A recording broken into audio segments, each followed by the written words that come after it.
Awal saya jadi mudir am, saya selalu meminta. Meskipun tangan di atas lebih baik daripada tangan di bawah, faktanya awal-awal itu saya selalu di bawah. Jadi kalau pengajian, ada jamaah pengajian, saya suka minta bantuan untuk pesantren. Terus begitu, pertanyaan saya kan mau sampai kapan? Kita harus punya usaha. Nah, dibentuklah koperasi. Ada unit usaha, sementara ini adalah koperasi. Pesantren kami ini berada di daerah pertanian. Dan rata-rata lulusan dari sini ketika tidak melanjutkan kuliah, otomatis mereka harus membantu orang tuanya mengelola pertanian. Meskipun belum maksimal gitu ya, tapi ya minimal kemudian para santri makan sayur. Sebagiannya bisa dijual. Ada yang sudah jadi wujud dari hasil itu bisa beli bangku misalkan.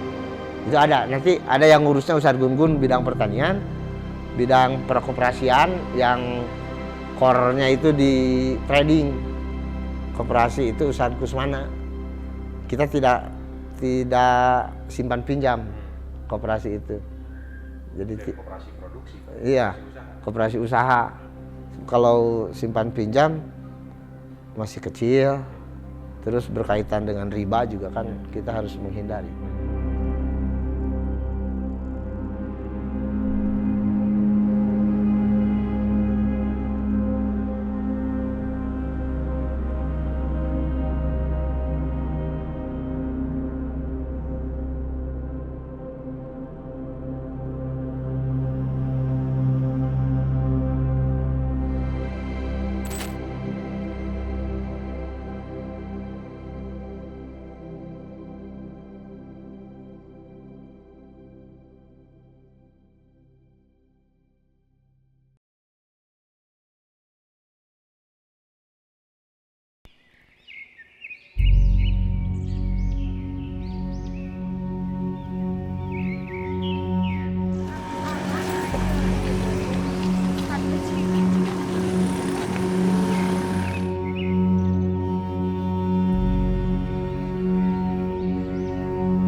Persatuan Islam 97 itu tahun 88 mulai pembangunan. 88 ini prakarsa Allahyarham Ustadz Itang dapat wakaf dari Dr. Mustafa, dokter spesialis tulang yang di Halmahera. Tugasnya, dinasnya, rumahnya di Jalan Kembar. Tahun 88 mulai pembangunan, 89 itu mulai pembelajaran. Tahun 89 itu. Dulu hanya ada itu aja yang di depan bangunannya itu.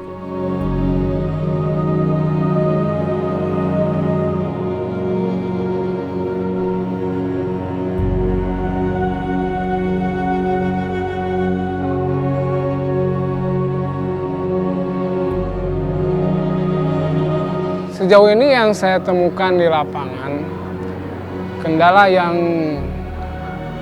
saya hadapi itu adalah bagaimana mensinergikan program pesantren, visi misi pesantren antara asatid dan juga dihubungkan dengan langkah-langkah ataupun konten-konten yang semestinya tersampaikan kepada santri. Ini ditandai dengan kendala masalah sinergitas diantaranya komunikasi dan juga bagaimana para asatid di sini bisa menerjemahkan visi misi dan juga harapan-harapan pesantren, cita-cita pesantren bisa menerapkan dan melaksanakannya di lapangan. Ya diantaranya memang belum begitu optimal beberapa kegiatan yang semestinya terlaksana dengan persiapan dan juga dengan berbagai media yang harus dan juga metode yang harus dilaksanakan relatif masih monoton untuk kegiatan ini ya. Apalagi dengan sistem dinamisasi khususnya di struktur ataupun di manajerial pesantren, ada beberapa program dan juga beberapa aturan. Intinya sistem manajerial di pesantren itu mengalami pembaharuan dari kepemimpinan ataupun dari periode sebelumnya.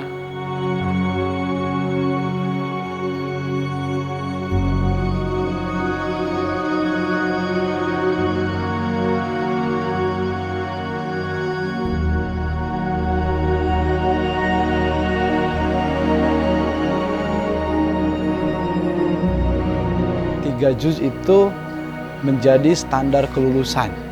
3 juz. Kalau santri belum mencapai itu, maka kelulusannya ditangguhkan. Itu satu. Yang kedua, kita ini memprogramkan juga kegiatan di olahraganya. Salah satu pilihan di kita olahraganya adalah futsal. Yang saya inginkan itu, di pesantren kita itu punya minimalnya 1 grup futsal yang sudah diakui oleh orang lain. Artinya tidak hanya sekedar hobi saja, tapi punya prestasi. Sehingga ke pembimbingnya itu, saya mau santri saya itu punya prestasi di futsal. Sehingga kita menyediakan waktunya untuk dia. Satu kegiatan di sini dan juga kegiatannya ada di luar. Untuk ngepres, biar tidak ada kejenuhan lah untuk santri itu. Yang kedua adalah di bela dirinya. Kalau dulu bela diri itu memang dalam tanda kutip tidak terorganisir. Karena tiap pesantren itu kadang tergantung kebiasaan. Di pesantren biasanya surulkan dan sebagainya lah, baik itu namanya suku ataupun tipan. Kita pernah di tipan, tapi tanpa terorganisir. Sehingga kemarin saya ingin itu santri itu bela dirinya iya, berprestasi iya. Sehingga kami mengambil di karate. Karena karate ada prestasinya, ada perlombaannya yang diakui. Kalau surul kan tipan hanya diakui oleh satu organisasi. Tapi kalau karate kan, yang kemarin alhamdulillah santri kita mengirimkan 5 orang santri, alhamdulillah dia mendapatkan predikat juara prestasi lah, juara kedua tingkat kabupaten.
Yang saya rasakan, jadi memang belum optimal bidang tarbiyah itu. Saya jadi mudir am di sini tahun 2012, 25 Desember 2012 saya dilantik menjadi mudir am. Ketika pelantikan saya mendapatkan taujih dari bidang tarbiyah itu. Setelah itu tidak ada komunikasi. Tidak ada komunikasi kemudian, kecuali misalkan ketika menjelang ujian ada soal yang harus disampaikan kepada anak-anak. Ada nggak misalkan regulasi dari bidang tarbiyah, bagaimana peningkatan kualitas asatid? Nah ini belum.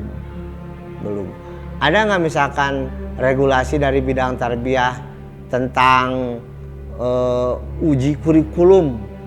Kan nggak bisa pesantren Persis yang ada di Kramat Asem dengan pesantren Persis yang ada di Cikajang. Kan tidak bisa sama.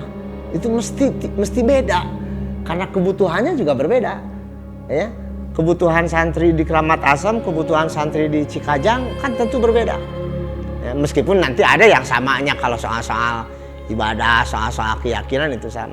Tapi berkaitan dengan tantangan kehidupan yang mereka rasakan, mereka alami kan berbeda. Maka prinsip sekolah itu kan membekali anak untuk bisa hidup. Prinsip pesantren itu membekali anak untuk bisa hidup. Hidup santri Cikajang itu hidupnya di mana? Gitu. Kan di sini. Bagaimana mereka bisa hidup di lingkungannya, di daerahnya, kan itu poin pentingnya. Nah, baru barangkali kelihatan sudah ada, kemarin ada Lokakarya, itu sudah menggeliat ya, sudah bagus. Jadi kasarnya itu, jadi bidang tarbiyah nggak SK-an ya bungku. Di SK-an, setelah itu saya sebagai mudir am tidak dibina bagaimana menjadi mudir am yang baik oleh bidang tarbiyah. Para mudir satuan yang dilantik oleh bidang tarbiyah itu misalkan tidak dibina bagaimana menjadi mudir yang baik. Tidak, bukan tidak, belum dibina. Nah, makanya harapannya bidang tarbiyah itu benar-benar melakukan pembinaan kepada para mudir am, kepada para asatidz, sehingga akhirnya kita tidak bisa menemukan pesantren Persis itu tumbuh berkembang sama. Ya. Bahkan kita melihat jomplang gitu ya. Ada pesantren Persis yang maju, berkembang hebat, tapi ada yang biasa saja, atau ada bahkan yang nggak maju, stagnan, atau bahkan kemudian menurun. Dulu pesantren itu berdiri karena spirit para orang tuanya, ya, hidup dengan spirit orang tuanya. Ketika orang tua tidak ada, spirit generasi berikutnya kan tidak sama. Akhirnya jadi mundur. Nah, bagaimana kemudian jadi pesantren-pesantren Persis itu tumbuh berkembang oleh para pengelolanya masing-masing, tidak oleh bidang tarbiyah.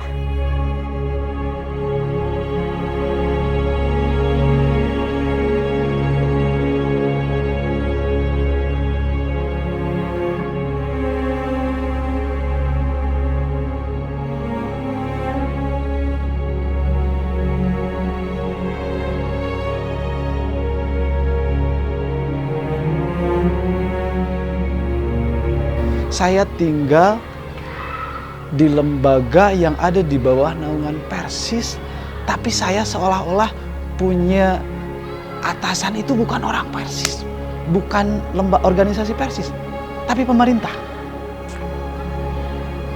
Karena ini berdasarkan pengalaman, kalau dari pemerintah, apa-apa yang dari pemerintah kita langsung respect. Tapi kalau dari Persis itu sendiri, dalam tanda kutip dalam bidang pendidikannya, di bidang pendidikannya itu kita tidak terlalu respect, tidak terlalu respon, bukan respect ya, tidak terlalu respon, karena tidak ada. Padahal di kita sampai tingkat PC-nya saja ada bidang pendidikan. Yang saya maksud kenapa tidak terasa itu, memang tidak terasa adanya. Baik itu pembinaan, pendampingan, yang paling terasa adanya organisasi Persis itu ketika adanya ujian pesantren di bidang tarbiyah. Karena kan untuk pesantren kaitannya dengan bidang tarbiyah. Adanya ujian, oh ada, ini organisasi Persis.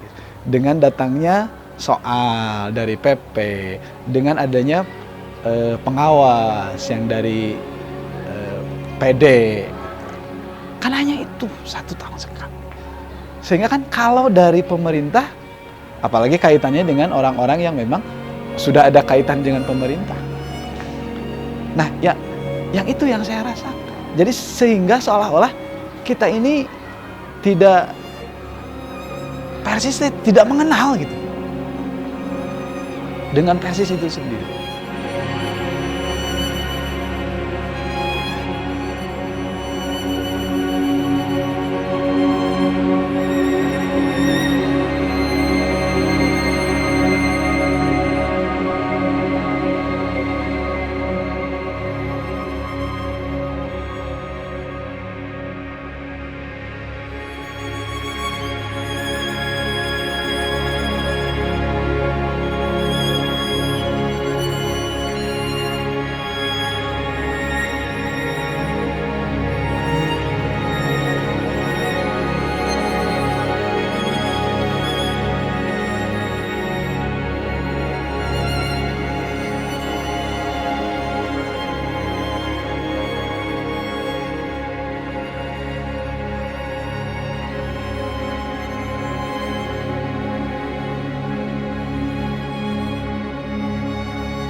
Kali ini kita akan membersamai para santri dari pesantren Cikandang untuk urusan aktivitas bercocok tanam, karena ternyata di pesantren Cikandang ini adalah sudah hal yang menjadi keseharian. Mereka dilibatkan dalam urusan bercocok tanam, lebih khusus dalam urusan sayuran barangkali. Kita akan lihat bagaimana kegiatan mereka di sana, dan mari kita bersamai mereka.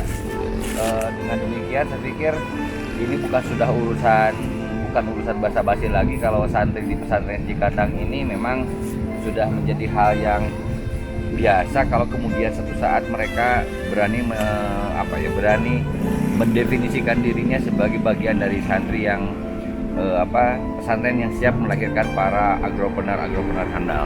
Let's go.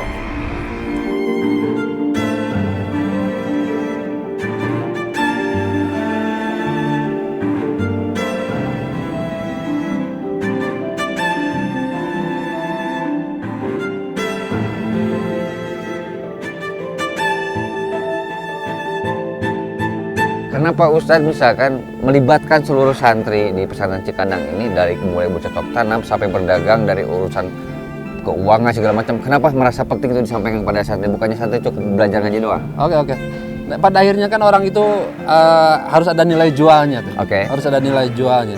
Jadi anak-anak kami nanti di pesantren itu ketika nanti dia sudah lulus dari sini, dia mempunyai skill personal branding terkait dengan bagaimana cara kalau skillnya di lahan, bagaimana saja mengelola lahan, kalau di keuangan bagaimana saya bikin laporan keuangan yang baik supaya bisa bertanggung jawab kan, dan pada akhirnya orang itu harus mengeksekusi, ada nilai materinya.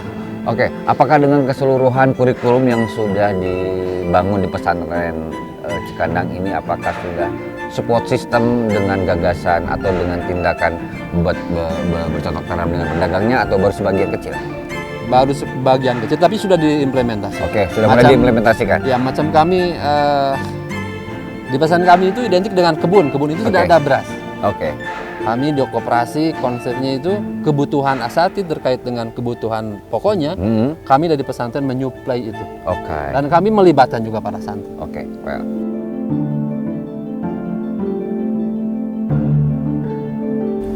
Santri itu bukan hanya pintar ngaji, pintar ceramah, tapi pintar bertani juga. Wow. Itu yang namanya santri laki-laki Iwan, yang laki-laki calon kepala keluarga harus pintar usaha. Perempuannya pun harus mampu mendukung kapasitas suaminya juga. Ya. Hari ini rencananya kita mau mengajarkan sebagian anak-anak. Ini proses lanjutan sebetulnya ketika mulai diajarkan dari awal menanam. Hari ini kentang sudah usia 25 hari, maka akan mulai diajarkan bagaimana. Ini bagian dari fase perawatan? Ya, ini fase perawatan. Fase perawatan. Mengikat batang kentang ini agar tidak condong. Agar tidak jatuh. Oke.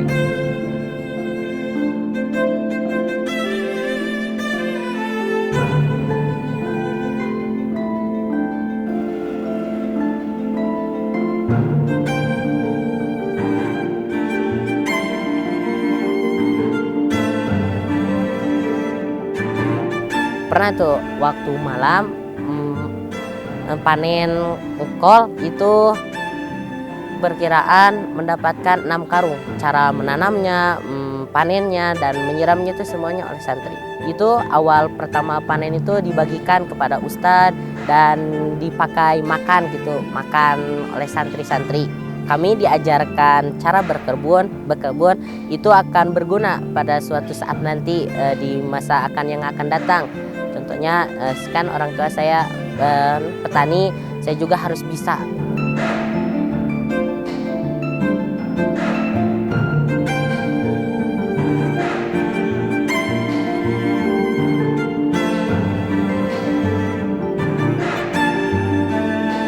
Seru sih kalau bareng teman-teman, jadi nggak jenuh, juga nggak takut kotor soalnya bareng teman-teman. Ketika di kota, salah satunya di kota kan jarang ditemukan yang namanya kebun kayak gini. Jadi ketika kita menanam sayur, otomatis kita bisa menjualnya untuk ke daerah yang tidak ada perkebunan, salah satunya ke kota. Lumayan sih kalau buat anak asrama ya ini, terutama buat ibu masak, mungkin hasil dari ini bisa dimakan oleh anak asrama, juga menghemat uang daripada beli kan harus mahal. Kayak di pasar-pasar kan kalau cabai mahal, kan kalau nanam sendiri tinggal metik langsung dimasak.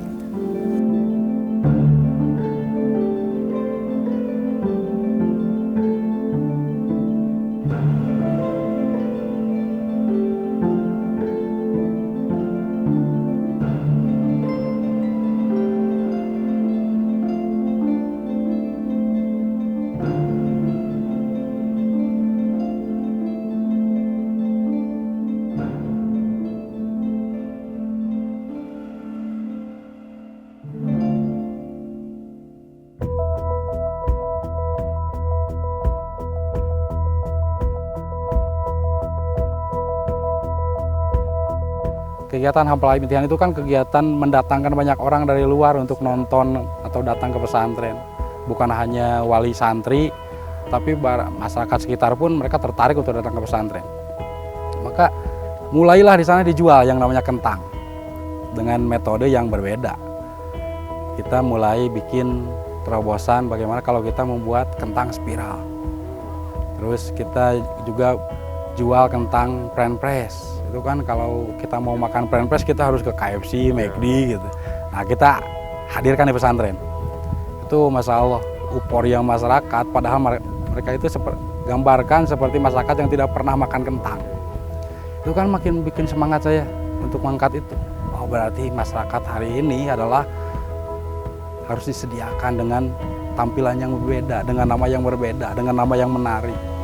Makanya alhamdulillah, insya Allah sebetulnya ini sudah mulai berjalan gitu, sudah mulai berjalan untuk mengarah ke produksi yang lebih besar lah, insya Allah ke beberapa bulan ke depan, bahwa saya bisa menghasilkan produk untuk pesantren, diolah oleh pesantren, dikelola oleh anak-anak atau diurus oleh anak santri pesantren, hasilnya diproduksi langsung oleh anak-anak pesantren.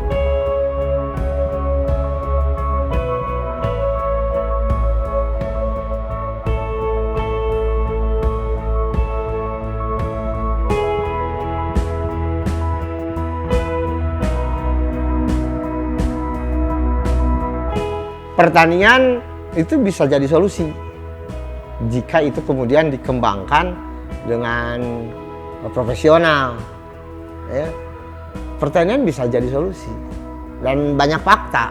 Ya, yang kebutuhan-kebutuhan kecil misalkan di sini sudah bisa terhandle dengan pertanian yang kecil itu. Ya. Minimal misalnya para santri di asrama yang tadinya harus beli sayuran kan sekarang jadi tidak. Nah itu mengurangi beban saya mencari dana untuk santri yang di dalam. Kan tidak semua santri yang di asrama itu bayar uang makan. Mereka makan sehari 3 kali, yang bayarnya itu di bawah 30%. Ya. Jadi kita harus mencari. Nah dengan pertanian itu, alhamdulillah, jadi TKB meuli teuing gitu. Untuk tradingnya misalkan, kalau ke warung yang lain harus cash, dan kalau ke koperasi dari asrama itu bisa ngajuk lah. Jadi baru begitu. Kedepannya pertanian yang dikembangkan oleh pesantren 97 ini harapannya misalkan kan banyak pesantren di Kabupaten Garut ini. Banyak kan pesantren yang asrama. Itu kan mereka pasti makan. Mereka pasti beli sayur. Jadi kenapa tidak kemudian untuk sayurannya di pondok-pondok pesantren Persis minimal di Kabupaten Garut itu disuplai dari 97.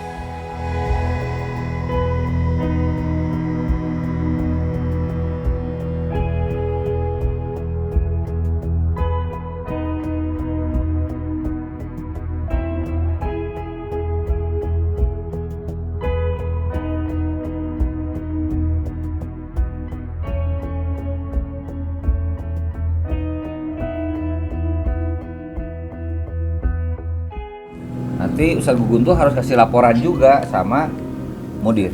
Laporan kegiatan ini harus ada laporan. Jadi yang nulis cerita itu, yang nulis jurnal itu bukan hanya kalian. Tapi Ustadz Gugun juga punya tanggung jawab untuk menulis jurnal yang harus dilaporkan ke mudir. Gitu. Kenapa? Biar apa yang kita kerjakan hari ini bukan hanya sekadar hal yang mungkin kata orang ini belajar atau apa sih gitu ya. Oke, mungkin orang nyangkanya cuma sekadar main-main, oke. Tapi kalau kita tuliskan, kemudian kita evaluasikan, kita ekspresikan apa yang kita alami. Oh ternyata walaupun cuma ngikat, ternyata butuh 1 kali, 2 kali, 3 kali baru disebut sempurna. Misalkan, kamu ceritakan itu. Ada yang gagal gak tadi ketika ngebelah benang menjadi 4? Ada yang gagal gak misalkan? Ada yang gak lurus gak dan seterusnya. Nah, kayak pengalaman sekecil itu kamu ceritakan. Apapun yang kamu ingin sampaikan. Atau kenapa ya, ketika kalian tidak bertanya ketika saya instruksikan cara mengikat kentang itu harus di angka 8. Kenapa harus angka 8 tidak angka 7 atau tidak angka 1? Ya. Kenapa tidak bertanya?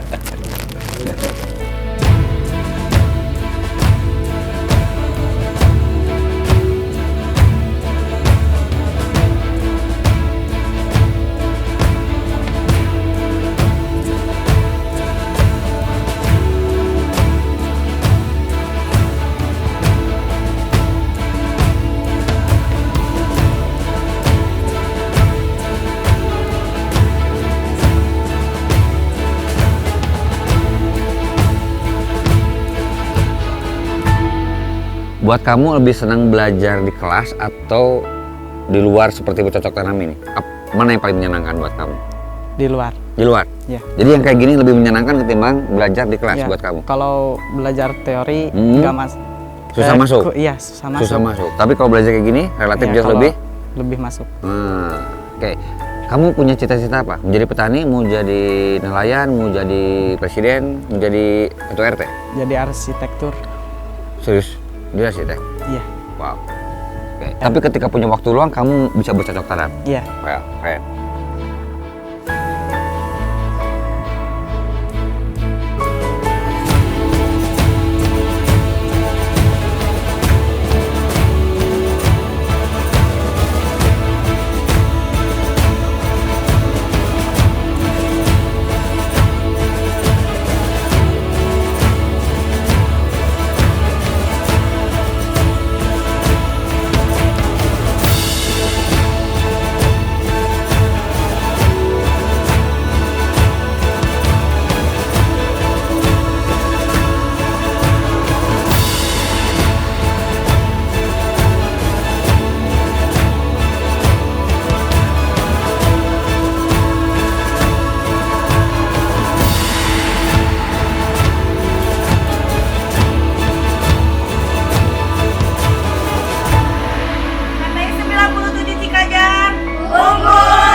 Walau kita dapat istirahat sejenak di sini, tentu tim Motad akan ngapain aja kamu mau di sini?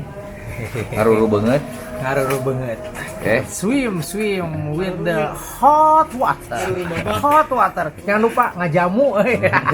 Oh iya. Telur. Jamu. Kita cari jamu itu ya. Oke. Tentunya kita akan melakukan proses evaluasi pada setiap 2 titik yang udah kita lalui, dan tentu kita akan prepare menuju titik terakhir pesantren di Pengatikan Garut. Thank you. En caso de fuego no se lavadora, use escalera.